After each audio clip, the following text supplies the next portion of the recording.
Back to my YouTube channel. I don't know what my YouTube channel is called. Danielle J or I don't know. But whatever it is, welcome back. Today I'm going to be talking about my photography story.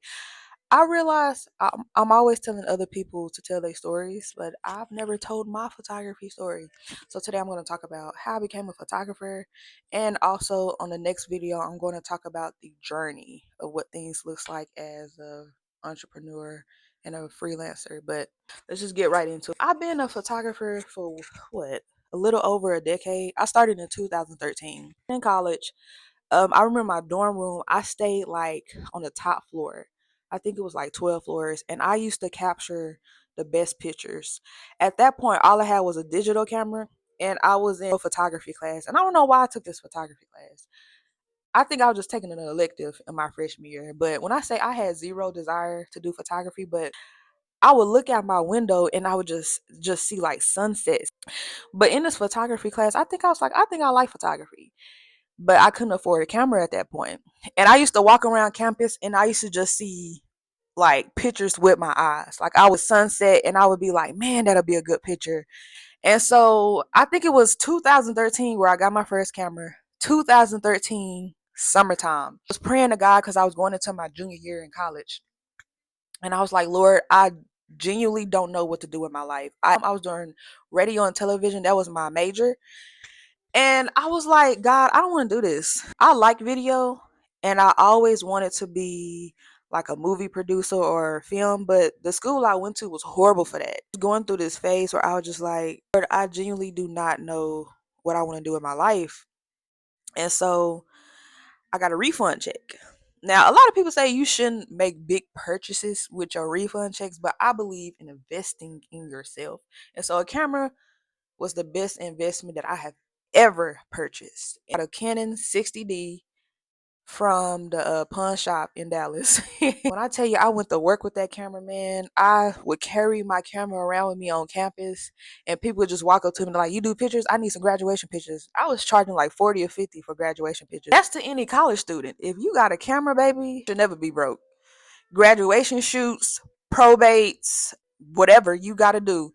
My mindset was always on stability. Even though like I always struggled with 9 to 5s, in my mind, I thought I wanted stability. And so security guard job. And I worked that job for like 3 months, left that. And then my next job was my first photography job.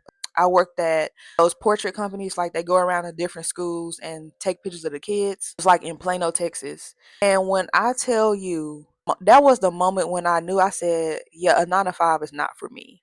Up at 5 a.m., driving to Plano.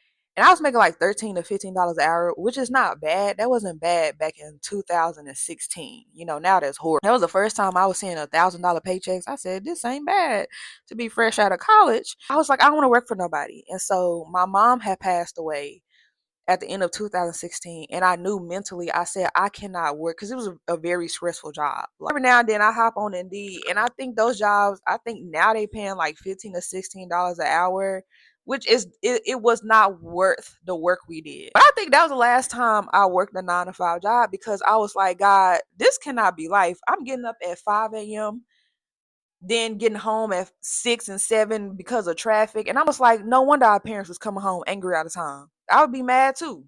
You ain't put the chicken out, and I've been in traffic for an hour and a half. Absolutely not. That was the last time I had a 9 to 5. So when my mom passed away, I knew I could not work a stressful job. She had life insurance, so I was able to take off work for like 2 months. But to be honest, I wasn't doing photography. Like, if people hit me up to do photo shoots, I would do it, but it was just so hard for me to see myself as like this big photographer, because in my mind I was just like, there's no future in that. You can't make a living off of being a photographer. That's what they teach us. Nobody, when I was coming up, would say I wanted to be a photographer or a videographer. That was like a side hustle, a hobby. Like, that was not a career. I was just applying for jobs. And how I got into real estate photography is I started working for a company.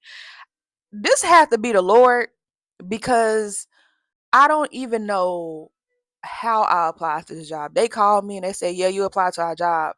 And I was like, I guess. And I was at that job for 8 years. I'm technically still there. I just don't really, it's contract work, so I don't work there. But that was probably the best job though I ever had. I miss it. So I did that job from 2017 literally until this year. 2018, I started to pray once again. I was like, this is when I gave my life back to Christ. And I was like, all right, God, I'm tired of living like a heathen. You can watch my testimony in the other videos, but this is when I was like, all right, Lord, what am I on earth for? Like, what is my purpose? What am I doing? I know you didn't just put me on earth just to real estate photographer and do this for umpteen years. And he showed me photography, and he was like, that's your key. I'm like, dang, you keep bringing me back to this. So in 2018, I went hard. I think I did a no makeup challenge. I started shooting again. Still had no vision. Like, my only regret is that, back then I just didn't have the wisdom and knowledge to understand what I should have been doing. Is I should have been working on my own business. Took it serious back then, but I just didn't know. I didn't understand. My mind was on a paycheck. It was like, I just want to make money to live the life that I want to live. I just really didn't have a lot of vision for my life back then. When it got to 2019, I remember I wasn't really taking photography seriously. I was like, everybody's a photographer. And really what it was self-doubt. There's so many photographers, and truthfully, I feel like they was way better than me. In 2019, I probably did like 3 photo shoots. Like, I did not shoot a lot. Spiritual father was telling me, he was like, why you won't take photography seriously? Like, you need to take it seriously. And I was like, dang, people keep telling me to take this seriously, and I didn't understand why. In 2020, because of COVID, everything changed. And so the real estate market wasn't really thriving at that point. And of course, my job slowed all the way down. I wasn't making nothing. And so again, I started to pray, like, what I'm gonna do.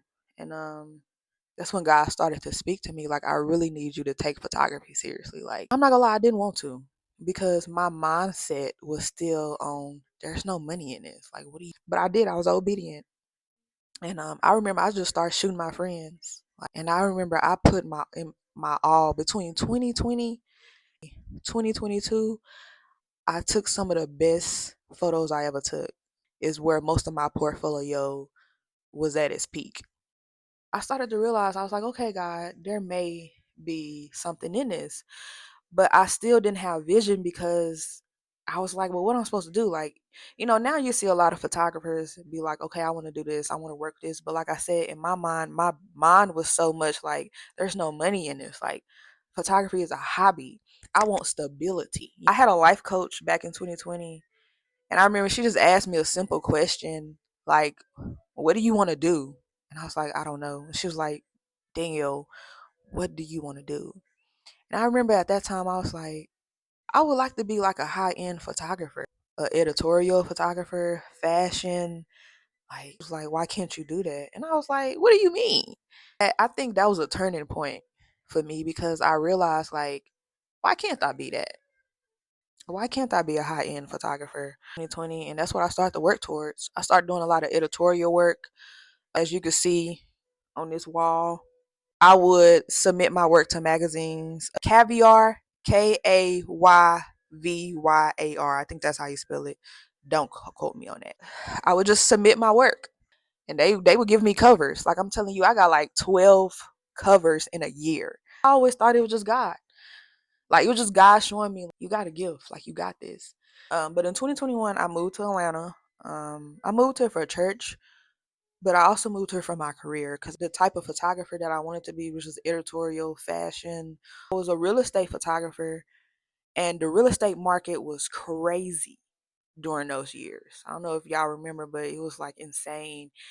And so the real estate photography job was taking up most of my time, but because I was making so much money, it gave me the time to create, because I believe your creativity flows when you're not in survival mode. So I was in a survival mode, and I was creating at my peak. Well, in 2023, things took a change. I don't know what happened to the real estate market, but it wasn't good no more. And so this was when I was like, Lord, what do I do?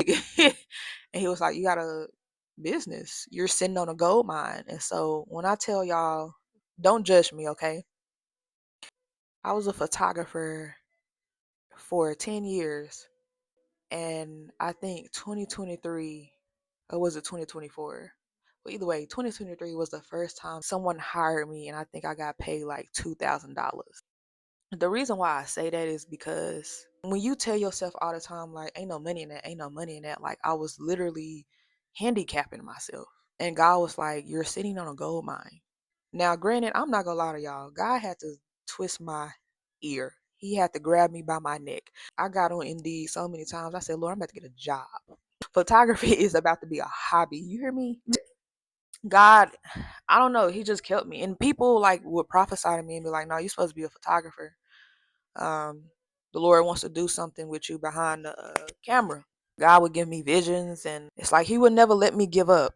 I tried to give up plenty of times. It's been 2 years, and it's still a journey. Like I said, I'm not making $15,000 a month. I'm not making $10,000 a month.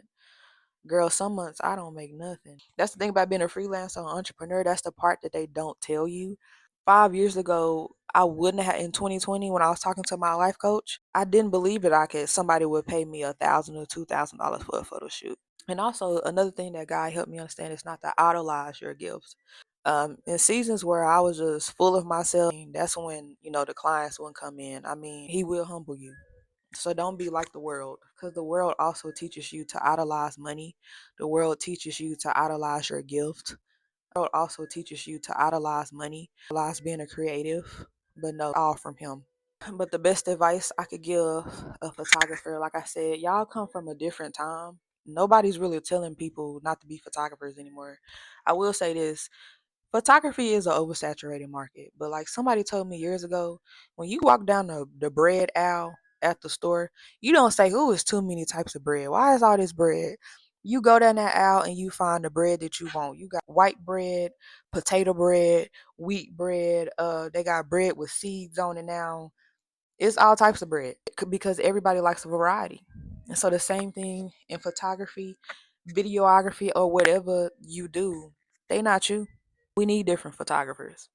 And then photography is such a wide range. Or it's so much you can do. You got documentary, fashion, editorial, brand, lifestyle, real estate, portrait, wedding. I'm just naming off the dome, but it's so many more. Sport photography. It's enough for all of us to eat. About 1,000,001 photographers in Atlanta. And I would say about half of them may be better than me. I ain't even gonna lie. But they not me though. And so sometimes that's what you gotta tell yourself. But I just say that, to any photographer that's on this journey, videographer, creative, give yourself grace. 5 years ago, I wouldn't think that I would be here. I wouldn't think that I would be living in Atlanta, making money off my gift and my talent. I'm still learning. I'm still growing. I still believe that your journey is worth sharing with other people, right?